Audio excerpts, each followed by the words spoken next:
the ideal and non-ideal characteristics of the operational amplifier. Along with the characteristics, a few applications of the operational amplifier also will be discussed here. Starting with the ideal characteristics, the inverting summer and voltage follower, these two applications will be discussed, assuming the operational amplifier is an ideal one. Followed by these two applications, another important application of the operational amplifier is the instrumentation amplifier, that also will be discussed, and the non-ideal effect of the operational amplifiers will be discussed at the last. The operational amplifiers or the op-amps are very important, and it has many applications in the analog electronic circuit, and therefore we need to study regarding this operational amplifier. We need to understand its ideal characteristics first, because although it is not possible to design an ideal op-amp, but still we need to follow, or we need to know its ideal characteristics, because when you are employing an operational amplifier into a circuit, the response of your circuit is generally figured out by applying the ideal characteristics of the operational amplifier. Although the non-ideal effect exists in the operational amplifier, so due to non-ideal effect, a few error can be observed in your final output of the circuit. So those error can be adjusted, and I will discuss the non-ideal effect later in this lecture. This this is a symbol, or the simplest symbol of the operational amplifier, where the 3-pin configuration are used, and this is the most popular symbol while using within the circuit. But practically there exist 2 additional pins used for the power supply, the positive supply and the negative supply. In addition to these 5 pins, additional pins may require, so those additional pins may require to adjust the output offset voltage, and I will discuss regarding the offset voltage later in this lecture. But out of these two, this one is the most popular one, and here also in this lecture and my subsequent lectures I am going to use this symbol for the operational amplifier. Let's discuss about the ideal characteristics of the op amp. First of all, this one is the input impedance. Input impedance of the operational amplifier is infinite. You have seen in my earlier lecture regarding the feedback amplifier, and I have discussed lots about the input impedance, and the input impedance should be infinite to get the entire applied voltage across the device. So here, for an ideal op amp, the input impedance should be infinite, and also you have seen the output impedance of the device should be as small as possible in order to deliver the power to the load, rather than by being lost by a drop across its own output impedance. Therefore, ideally, the output impedance of the operational amplifier should be 0. The open loop gain is infinite. I have discussed the open loop gain and what is the advantage of the infinite open loop gain. That also I have discussed. Here also I will discuss the infinite open loop gain and the finite open loop gain in this lecture also. The open loop bandwidth is also infinite, and from these 2 points you can easily understand that these 2 points cannot be satisfied simultaneously, because if the open loop gain goes to infinity, that open loop bandwidth can never go to infinity, because the gain bandwidth product is always constant. But still, for the operational amplifier, we assume in ideal characteristics we should assume these 2 points are true. Offset voltage is 0 and offset current is 0. These 2 points I will discuss later in this lecture. And CMRR should be infinite. Slew rate is one of the important parameters. The slew rate represents the rate of change of output voltage with respect to time. And ideally, an op amp should be capable enough to handle any amount or any type of output voltage. That means the slew rate means the, as I told, the rate of change of output voltage with respect to time. So there must be a limitation. Practically, there must be a limitation for the practical op amp, so that if output voltage switches very fast, so after a particular limit, any kind of operational amplifier may not handle the fast changes in output voltage, but and that is actually the slew rate of the operational amplifier. But ideally, uh, an op amp can handle any kind of slew rate, so that is why the infinite slew rate is assumed for the operational amplifier. Operational amplifier amplifies the difference between its two input terminals. So the open loop gain of the operational amplifier, that is assumed as A. Therefore, the output voltage for this operational amplifier will be equals to the open loop gain, voltage gain, times the difference between the input voltage. So V2 minus V1, because V2 is the voltage that is applied to its non-inverting terminal, and V1 is the voltage that is applied to its inverting terminal. The inverting and non-inverting terminal means when the voltage input voltage is applied to its non-inverting terminal, the output remains within phase with the input voltage. But when the input is applied to its inverting terminal, output and input voltage appears 180-degree out of phase. So that is why this terminal is marked as negative to signify it is the inverting terminal, and this one is marked as positive to indicate it is the non-inverting terminal. And that is why the output voltage when is represented as the open loop gain times the difference between the two input voltages, then V2 minus V1 appears, but V1 minus V2 should not appear over there in this expression. As the open loop gain is assumed infinite for an ideal op amp, so therefore from this expression, from this output expression, we can easily write that this V2 minus V1 is equals to V0 divided by A, and if A goes to infinity, then this difference should be 0, and it signifies that V2 is equals to V1. So it means that although that V1 and V2 are same, equals to each other, then also we may get the finite output because of the infinite voltage gain for the operational amplifier. Due to the infinite input impedance for the operational amplifier, the I2 and I1, which uh, here I have mentioned, which are entering into the device, into the operational amplifier, so these two current will be 0 because the input impedance is infinite. Now this is the differential voltage, which is the difference between the uh, input voltage applied at its non-inverting input and its inverting input, and this is the common mode input voltage, that is the average of these V1 plus V2, and from these two expression we can easily find the what is the V1, this is the common voltage minus the differential voltage divided by 2, and V2 is the common voltage plus the differential voltage divided by 2, and such kind of expression already we have seen in case of the differential amplifier, and this is basically the property of the differential amplifier that is used to that is used as the first building block of the operational amplifier. And here is the schematic regarding these two. So V1 is connected with the inverting terminal and V2 is connected with the non-inverting terminal, and the common mode voltage is basically the bias voltage which is applicable both of these two terminal.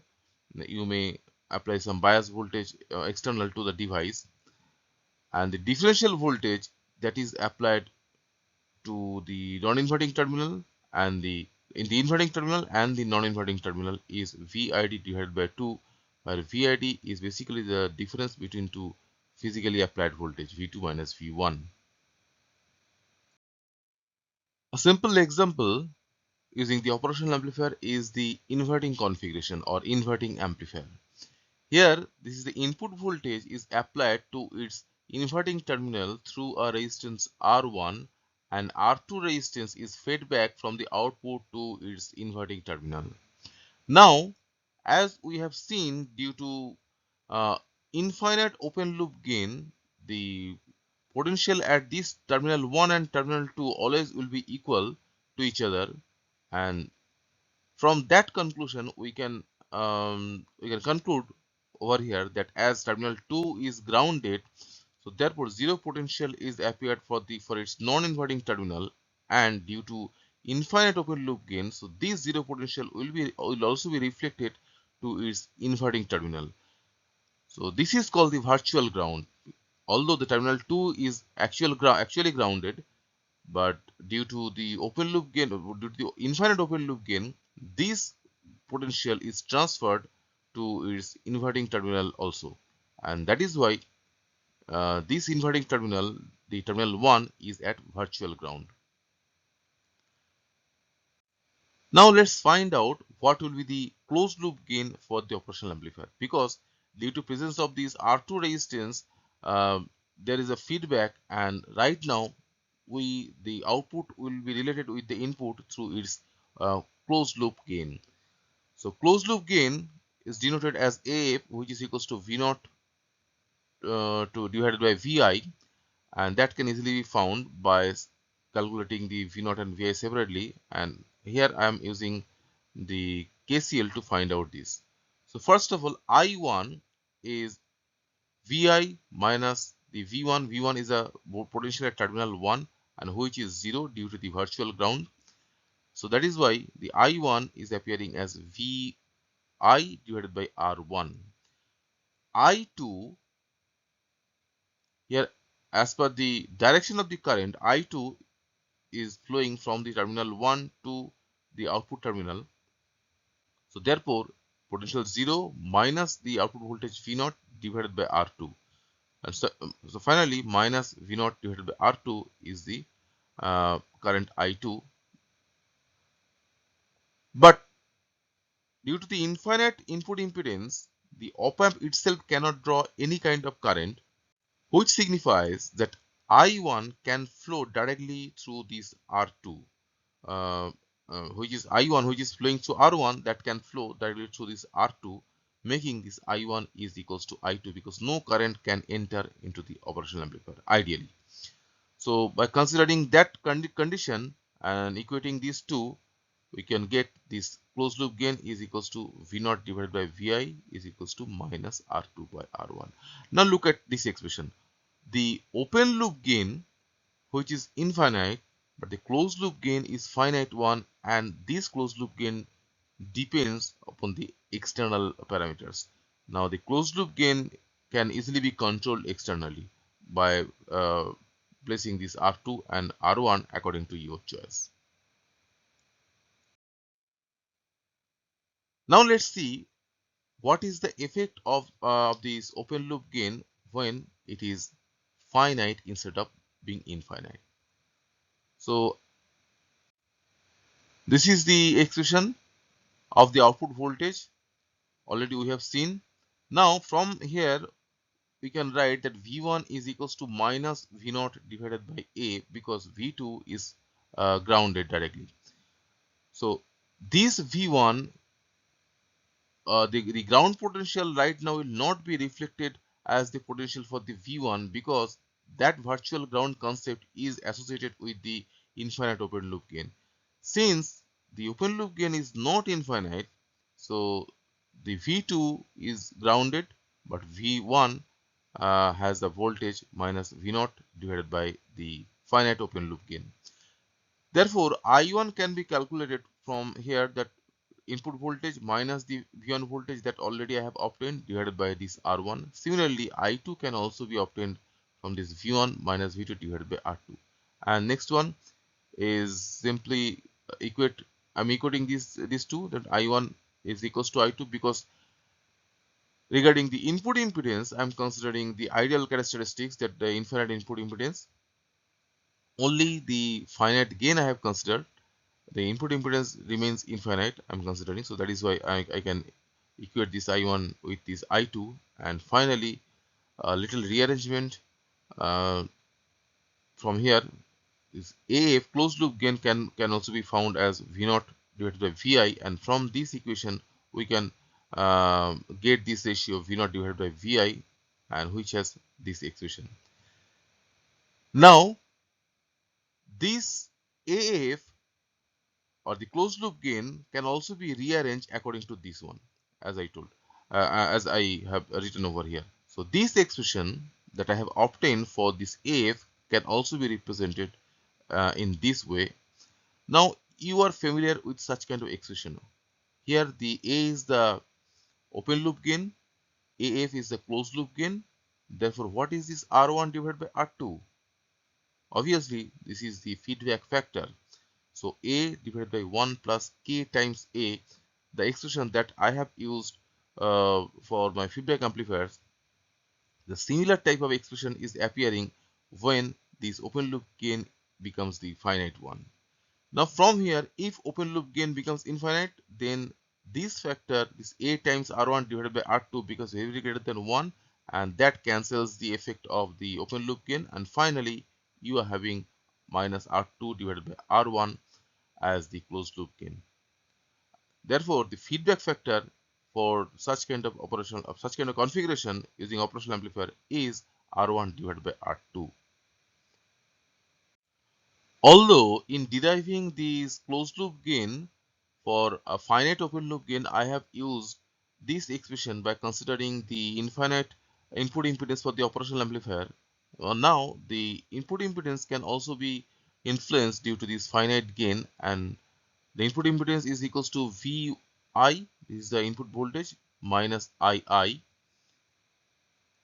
and here I am replacing, or I'm finding this R1 impedance, which is equals to the potential across these resistance divided by the current. The potential across these resistance R1 is equals to Vi minus V1 divided by Ii. But already I have obtained the expression for this V naught divided by Vi, and from this expression I am replacing this V naught over here, and from here I am getting this ratio of Vi divided by Ii, and finally Ri, the input impedance, can be written in terms of this R1 and the finite gain over here. Now from here, if A goes to infinity, for the infinite open loop gain, if you consider for the ideal op amp, then the input impedance becomes R1 itself. Because for infinite open loop gain, this potential is 0.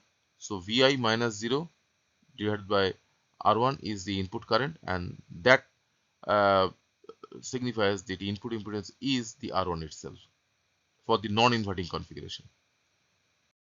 Another important application using the inverting configuration is the weighted summer.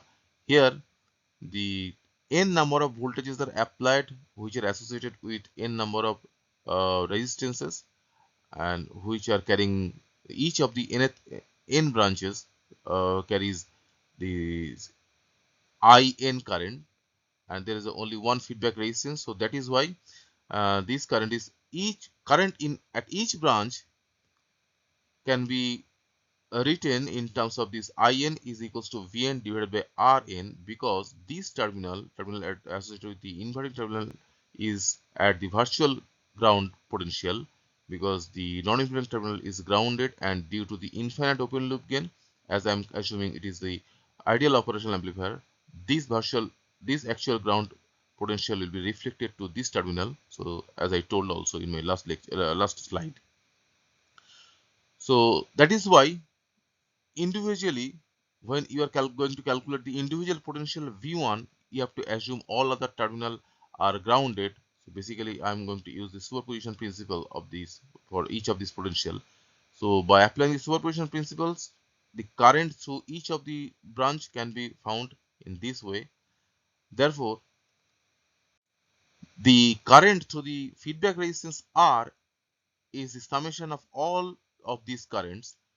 So this current is equals to minus V naught times Rf, because if we apply 0 potential minus V naught divided by Rf, so that defines the current I.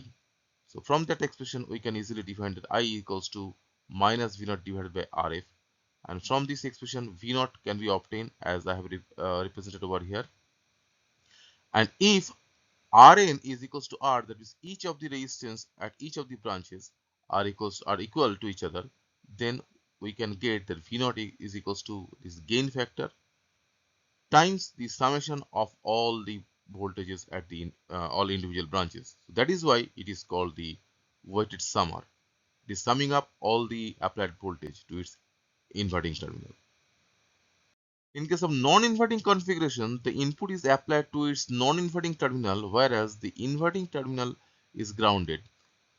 And since ideal op-amp I am considering, and for ideal op-amp the open loop gain is infinite, and that makes this V1 is equals to V2.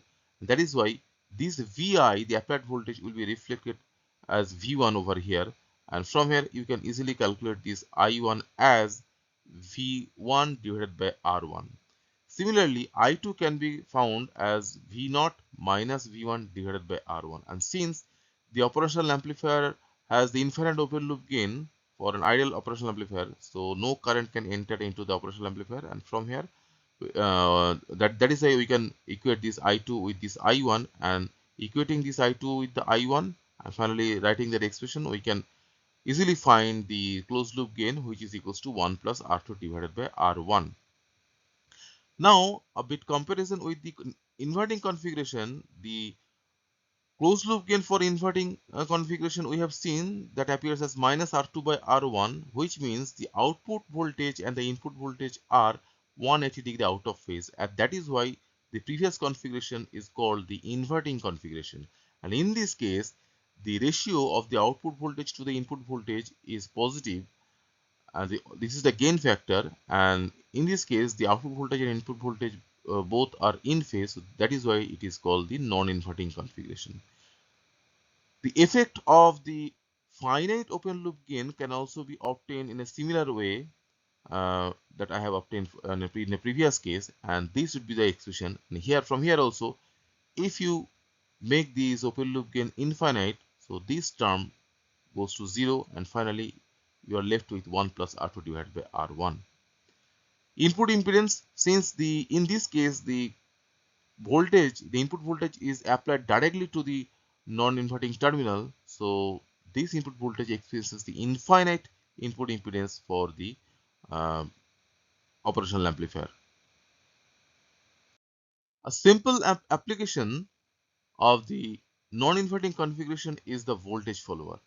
Here the input voltage is applied to the non-inverting terminal, and look at here the feedback path, the resistance in the feedback path is 0, and this R1 is infinite. So from this expression of the closed loop gain, where the ratio of V0 to Vi is equals to 1 plus R2 divided by R1, R2 is 0 and R1 is infinite.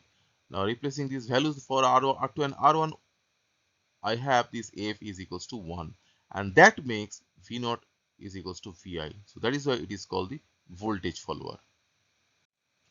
Suppose this input voltage is derived from another circuit which has a high output impedance, and you want to apply this that circuit, the output of that circuit, to another circuit which has an input impedance not significantly large one. So in that case, this input voltage, which is the derived version from another amplifier, and output voltage of the amplifier, so that is going to be lost by a voltage drop across its own output impedance. So in that case, in order to match its the input impedance with the output impedance of the previous amplifier, so we use a buffer amplifier, because by applying the previous circuit, you are actually applying the voltage to the buffer amplifier, so that this output voltage is experiencing an high or the infinite input impedance of the operation amplifier. So by in this way, the that circuit which has a high output impedance, so that experiences an infinite input impedance, so the entire voltage appears to this operation amplifier, and that is why the entire voltage appears as the output for this operation amplifier due to this voltage follower configuration.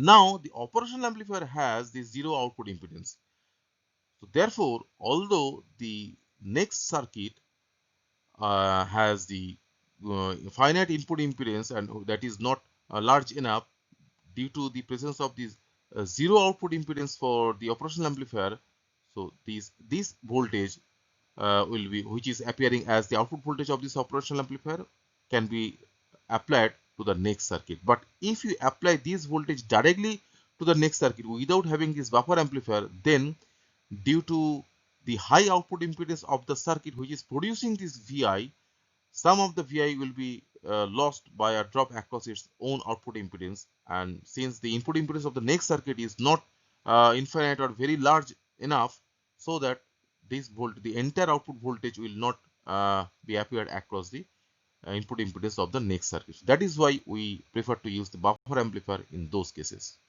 It is also, the voltage amplifier is also called a buffer amplifier. Another important applications using the operational amplifier is the difference amplifier. In difference amplifier, two input voltages are applied, one to its inverting terminal through the resistance R1 and another one to its non-inverting terminal through this resistance or through this resistive network R3 and R4. Now, as I have calculated the output voltage for the weighted summer, a similar procedure I have to follow. That means I have to use the superposition principle, where I have to calculate the output voltage first for this Vi1, considering the Vi2 is equals to 0. Then I have to find the output voltage for Vi2 considering this Vi1 is equals to 0. And then the total output voltage will be summation of these two separate output voltages. Here, first of all, I am going to calculate the output voltage for the input voltage Vi1, that means the input voltage at the inverting terminal, considering the input voltage at the non-inverting terminal is 0. Now, when you put this at the ground potential, then this potential will be available at this V1, so it is also virtually grounded. So finally, V0 will be equals to minus R2 divided by R1 times the voltage that you have applied at its inverting input. Similarly, when you are going to calculate the output for the non-inverting input, then that will simply be 1 plus R2 divided by R1 times the voltage that you have applied to its non-inverting terminal.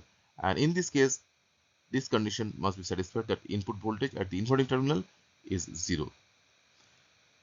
Now, what is the V2? V2 is the potential across the resistance R4. So, using the simple voltage divider rule, you can easily find the potential across the R4, which is Vi2 times R4 divided by R3 plus R4. So, that is the expression I have used over here. Now, the total voltage is equals to summation of V01 plus V02. So, this is the expression. Now, if R3 equals to R2 and R4 equals to R2 and R3 equals to R1, then this V0 should take this form. And from here you can see that output voltage is the difference between the voltages applied to its non-inverting terminal and its inverting terminal. So that is why it is called the difference amplifier.